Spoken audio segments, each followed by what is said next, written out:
I'm Heidi Eijgel, and I own and live on a farm, Windy Coulee Canadian horses. It's just over there, and this is my horse Luna.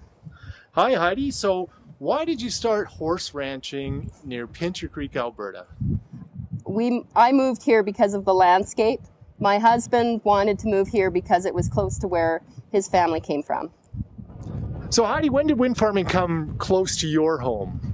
I think the Summerview wind farm, actually the people proposing it contacted us in 2003. And do you have wind turbines on your farm? No, we wanted one, and before that we actually approached Vision Quest and asked them, or pointed out, said this was a great place for a wind farm, and we kind of wanted one on our place, but the landscape's not suited for it. We're in a valley and the wind is too turbulent. Great. And so what was the process of discussing with the companies? How did that work? They were amazing. We didn't spend a whole lot of time with it. They approached us and we met with the person, our contact, and we arranged a place to meet in town, and my husband and I asked questions and they answered everything, brought up a few extra things that we hadn't thought of. So when did wind farming come to your area, Heidi? I remember speaking with the company in 2003. My husband and I actually approached the company and suggested that the area was a good place for turbines, mainly because we wanted one on our place, and we were good supporters of renewable energy, and we thought that might be a good idea. And so what happened when they came? We scheduled a meeting where we would like to meet at our convenience, which was great because we were pretty busy at the time. And we met in town. My husband and I had some questions.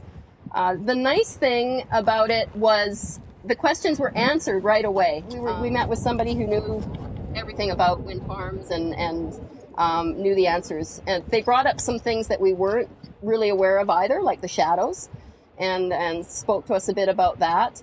I did have a concern about noise, and they related the noise level that we might expect to hear to us, comparing it to be quite less than what our refrigerator is in the house. My husband's shop is upwind from the house. Our house is actually in the shop. So actually, by mistake, we designed our house quite compatible to having a wind farm upwind from us. So they gave us an extra 200 meters on the wind turbine that was going to be closest to the house. We thought 500 meters would be good, and I believe it's now 700 meters from the house. So how loud are wind turbines? Are they noisy or not? You can hear them when the wind isn't blowing very hard. If it's very fierce wind, that's all you hear is the wind. On a day like this, you hear the turbines the most, really. So to me, it's like a train off in the distance. Well, you can hear for yourself right here.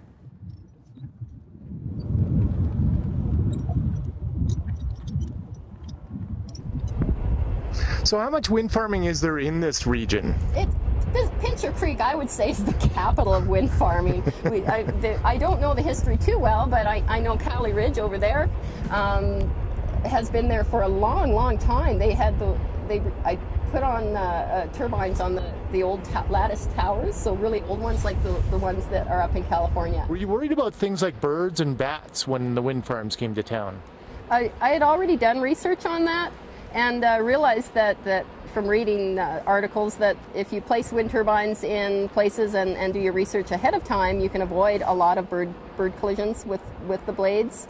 The bat issue, I think, came up a little bit later, and actually Summerview Wind Farm presented findings on bat losses 1 year after the wind farm had been built, and then funded research on trying to find out what had happened, what had caused it, and what they could do to prevent it from happening in the future. And did they solve that? I believe there was an article out just a few years ago that it's actually the pressure of the blade moving past. It's not the bat actually colliding the blade, but the change in pressure that killed them, and it was a substantial loss of bats that 1 year during their migration, just migrating bats. So the researchers were out here with radar. It was hilarious. We'd run into them at night, and they invited us in. Actually, you could see little blips of the bats flying, and it was at least a 2-year project. The end result, I believe the turbines now, in August, when that bat migration was coming through, the turbines have to cut in at a slightly higher wind speed, because bats they don't migrate during high wind speeds either. They migrate during very low wind speeds.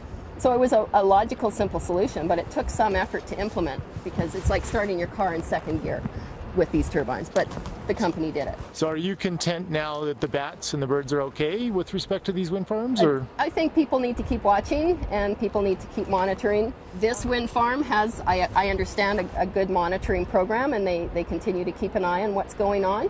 And I think it's up to the landowners to make sure other wind farms that go up with other companies elsewhere also make sure that that's an important part of what they do as follow-up once that wind farm is put up.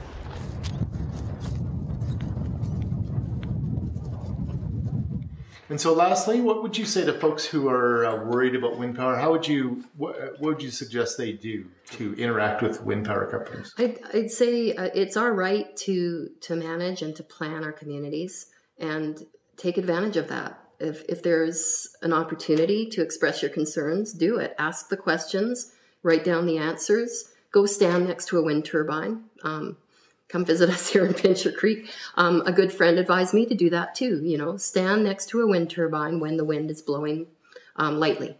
Just hear when it's more turbine and less wind, and see what it's like. And we did that. So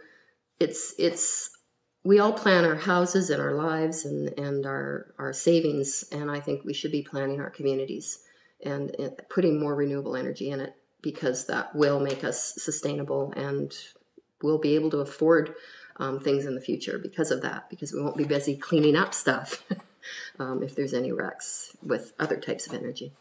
Well, Heidi, I'd like to thank you for taking the time to talk to us about your wind experience and for saddling up Luna this afternoon. That was very enjoyable. Thank you very much. And thank you for taking such great pictures of Luna and coming out and visiting us. Great. Thank you.